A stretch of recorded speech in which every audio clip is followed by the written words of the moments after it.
নমস্কার। আজকের রেসিপি গোলাপ জামুন। এটা বানানোর জন্য আমার যেগুলো লাগছে সেটা মাওয়া, ময়দা, সামান্য কর্নফ্লাওয়ার, বড় এলাচের গুঁড়ো, জায়ফল আর আইস ওয়াটার।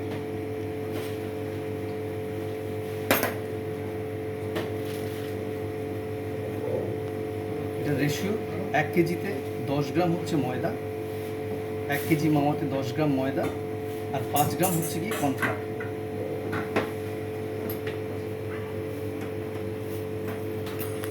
ফ্লেভারের জন্য সামান্য একটু বড় এলাচের গুঁড়ো,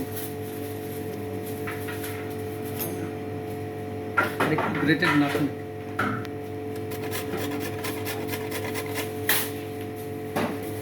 এবার এটাকে জল দিয়ে আইস ওয়াটার দিয়ে এটাকে মাখা হবে।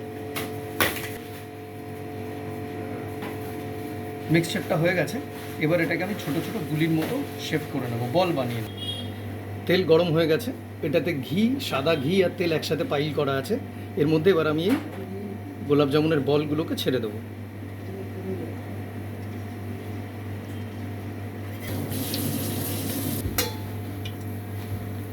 খুব সুন্দর কালার হয়ে গেছে। এবার এটাকে আমি সুগার সিরাপের ভিতরে দিয়ে দেবো।